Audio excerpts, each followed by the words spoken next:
Bonjour, je m'appelle Jean-Jacques Nantel. Je ne sais pas si vous connaissez l'histoire des deux petites souris qui étaient tombées dans un bol de crème et qui se débattaient pour ne pas mourir. Après avoir nagé pendant 1 ou 2 heures, la première petite souris s'est dit que de toute façon elle allait se noyer. Elle a abandonné, elle est morte. Alors que la deuxième a continué de se débattre le plus longtemps qu'elle a pu, au point que la crème, à force d'être battue, s'est transformée en beurre. La petite souris a donc sauté sur la motte de beurre et a pu s'échapper. Quand ça va mal, se débattre, c'est toujours utile. De nos jours, tout le monde sait que la planète est gravement malade et pourtant très peu de gens ont commencé à se débattre. En fait, plusieurs font semblant de trouver la situation drôle en disant que quand l'humanité aura fini par tout détruire et tout tuer sur la planète, il va y rester seulement des rats, des mille-pattes et des cafards. Et beaucoup de ces gens-là voudraient que des gens comme moi les rassurent en mentant sur la gravité de la crise qui s'en vient. Bien sûr, je suis au courant. Ce serait beaucoup plus agréable si chaque être humain disposait de 3 châteaux et d'une collection de voitures rares comme en ont les milliardaires. Mais c'est pas comme ça que ça marche la vie. Moi, j'ai toujours été certain qu'on s'en sortirait tous beaucoup mieux si on se contentait de la simple et pure vérité, notamment parce que le fait de regarder la réalité en face nous permet ordinairement de trouver des solutions à nos problèmes. De nos jours, un peu tout le monde ment pour obtenir des avantages. Les politiciens mentent des 2 coins de la bouche pour se faire élire. Les gouvernements mentent sur les taux d'inflation, de chômage ou d'endettement. Les pays pétroliers mentent sur leurs réserves pétrolières pour augmenter leur poids politique. Les intégristes mentent sur la véritable signification de leur livre saint. Et les dirigeants de la Chine actuelle, qui sont des communistes qui ne comprennent absolument rien à l'économie, pensent qu'ils vont rétablir la confiance dans leur pays en mentant dans tous les domaines. Alors, qu'est-ce que c'est la vérité? Bien, la vérité, c'est ce que j'explique dans le livre numérique que j'ai mis sur Amazon.ca et dans lequel j'explique que dans notre univers, l'énergie, elle est rare et qu'en plus de ça, elle a une tendance naturelle à se disperser, à se dégrader, à devenir inutilisable. Quoi qu'on fasse dans cet univers, il y a toujours de la perte. C'est une loi. Ça veut dire que seulement pour survivre, tous les êtres vivants, dont les êtres humains, sont obligés de toujours produire plus qu'ils ne consomment, parce qu'il y a toujours de la perte. C'est la loi du profit obligé. C'est la loi du profit obligé qui fait que notre forme de vie ne sait pas faire autre chose que croître. Même dans la pire des crises économiques, les enfants sont obligés de continuer à grandir. Et toutes les populations, dans toutes les espèces, sont conçues pour se reproduire plus rapidement que la nourriture disponible. C'est parce que les ressources sont rares que notre instinct naturel est de toujours accumuler de plus en plus de richesses. En fait, nos appétits sont littéralement infinis. Et quand la richesse s'installe durablement dans une société, la première chose qu'on voit apparaître, c'est le gaspillage.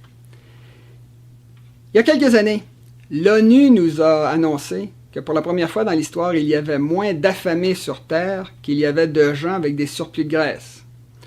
On en est rendu au point où, dans beaucoup de pays, on trouve des obèses morbides par milliers, et certains d'entre eux ont dépassé les 500 kilos, c'est-à-dire beaucoup plus que 1000 livres.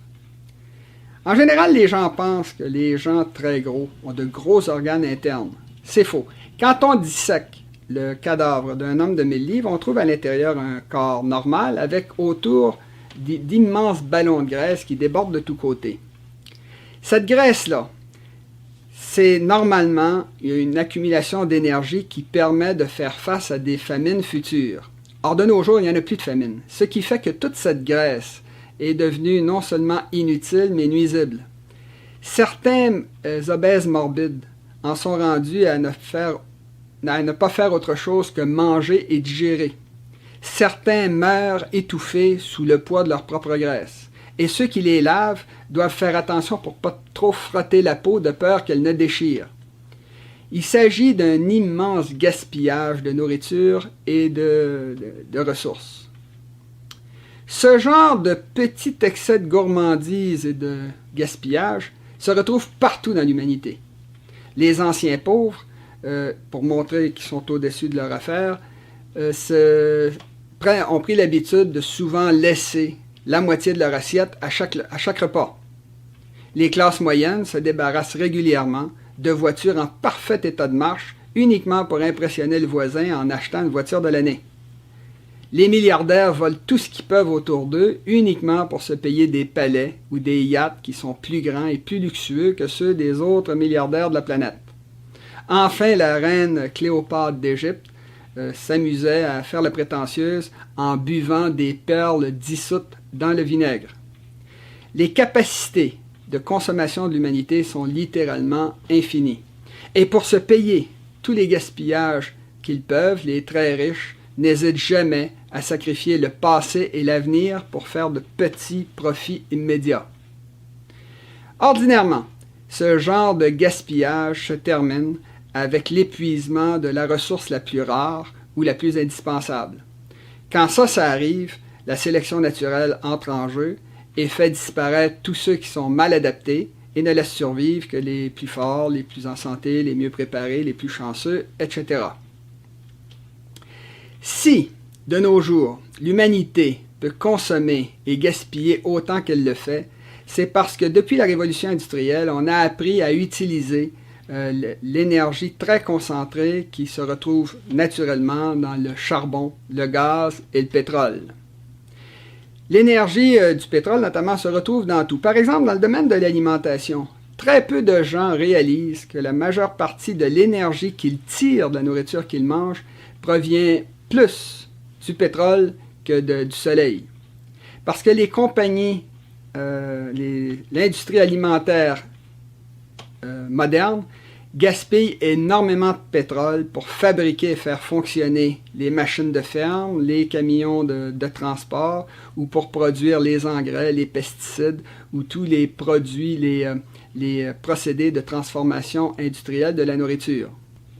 En pratique, la révolution verte de l'agriculture, qui nous a permis au cours des dernières décennies de nourrir l'ensemble de l'humanité, a en fait été une révolution sale, très polluante, étant donné qu'elle a été faite en se servant de toutes sortes de produits artificiels qui étaient tirés du pétrole. En plus de l'agriculture, le pétrole sert aujourd'hui au transport, de même qu'à la fabrication des plastiques et d'une foule de produits finis plus ou moins polluants. Quand les gens entendent ça, et surtout quand on ajoute que c'est parce qu'on brûle du pétrole et du charbon qu'il y a un réchauffement climatique, les gens disent qu'on devrait régler le problème en trouvant un substitut à ces produits-là. Mais ce n'est pas vraiment le pétrole le problème. Le problème, il vient de notre révolution industrielle qui, depuis ses débuts, nous amène à augmenter constamment nos populations et nos consommations, alors que la planète, elle, a des ressources limitées.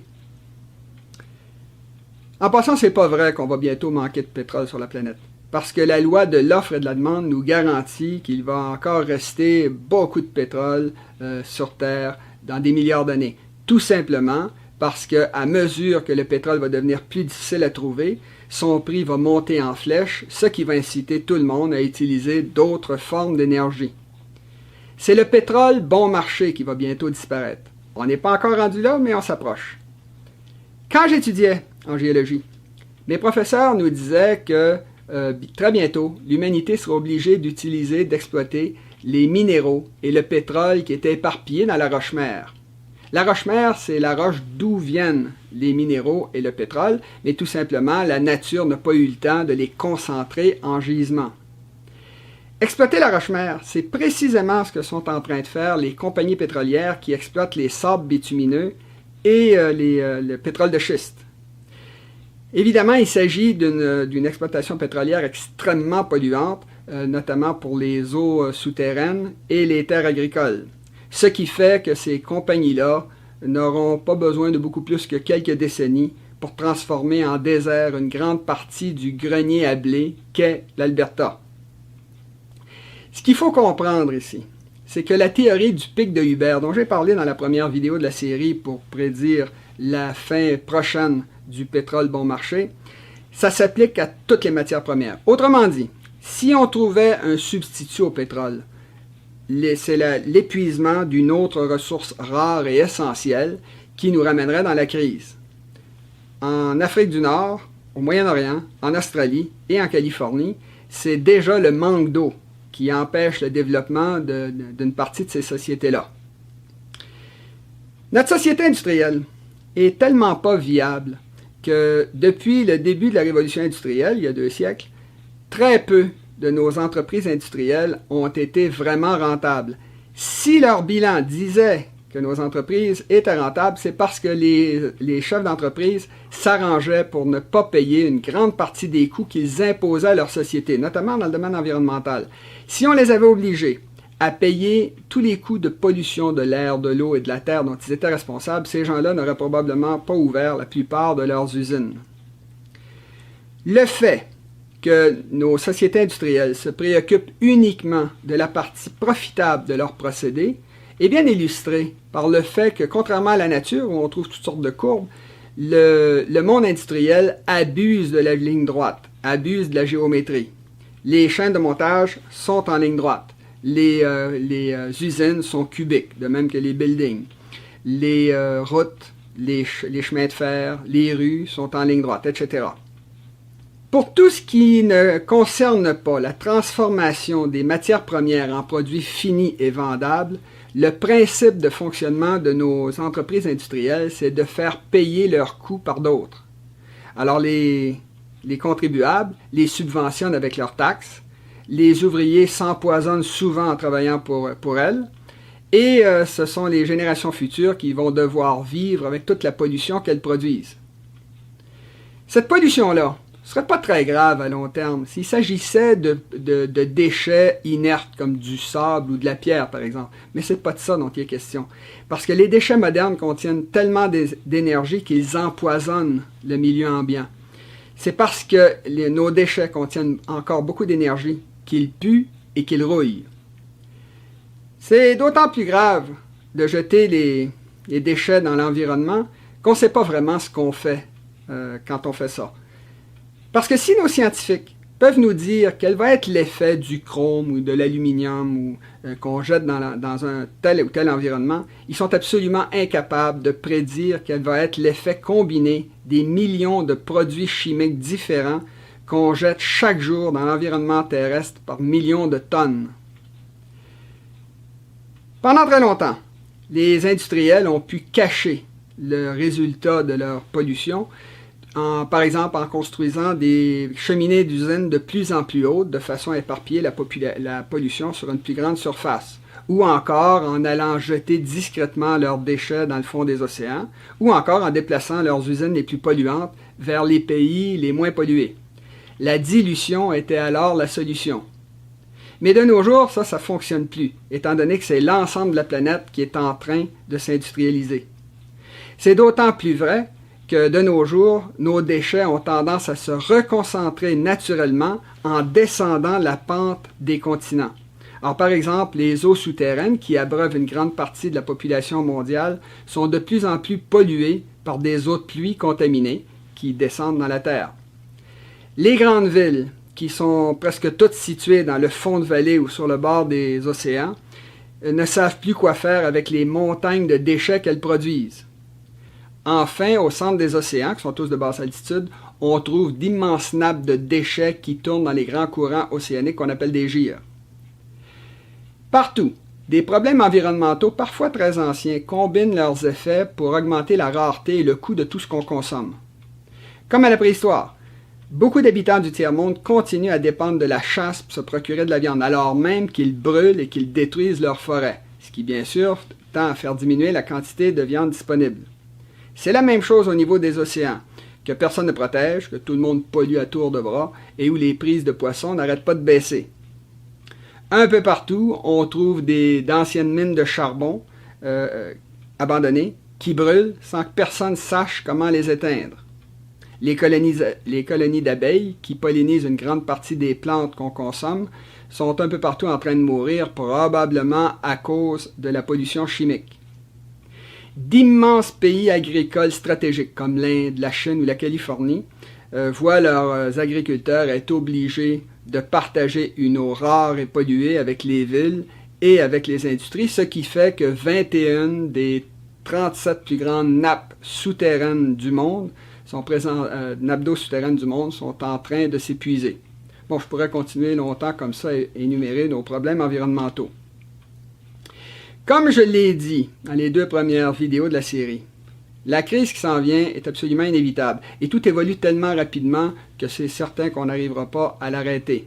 Ce qui ne veut pas dire que les êtres humains ne soient pas capables de faire des choses pour s'adapter. D'ailleurs, ça fait très longtemps qu'ils ont commencé à le faire. S'il y a de la dénatalité au nord, c'est parce que c'est une réponse au fait que les enfants ne sont pas rentables dans les villes. S'il y a de grandes migrations internationales, c'est parce qu'il y a aujourd'hui de grandes différences de richesse entre les pays. Et si beaucoup d'usines polluantes déménagent dans le tiers-monde, c'est une réponse de nos entrepreneurs à nos lois anti-pollution, etc., etc.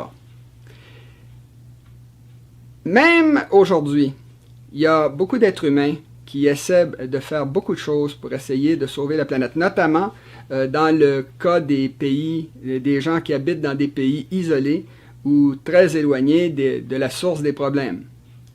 Quand les Occidentaux, par exemple, qui habitent des pays où tout évolue très lentement, disent aux gens du tiers-monde qu'ils risquent de détruire la planète s'ils continuent à se développer aussi rapidement, ils se font répondre avec beaucoup de bon sens. Vous en avez profité, vous, de la révolution industrielle? Maintenant, c'est notre tour.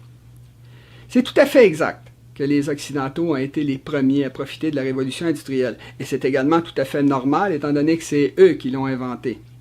Mais au moins, ils ont fait ça à l'époque où la planète pouvait encore le supporter, du moins en apparence. C'est plus du tout le cas aujourd'hui. Comme des problèmes comme la surpopulation ou l'extrémisme religieux sont surtout désagréables quand ils sont proches, c'est ordinairement près de leur source que ces problèmes-là sont réglés. Tout ça pour dire que l'accélération de l'histoire dont je parle souvent est surtout un problème des habitants du tiers-monde qui en sont les premières victimes et qui ont moins de temps que les autres pour s'adapter. Dans le domaine de la démographie, le cas de la Chine nous montre avec quelle rapidité les changements peuvent se produire ou vont se produire dans les pays du Sud. Parce qu'elle a toujours possédé des terres agricoles d'une qualité exceptionnelle, la Chine, pendant des siècles et même pendant des millénaires, a abrité le quart de la population terrestre.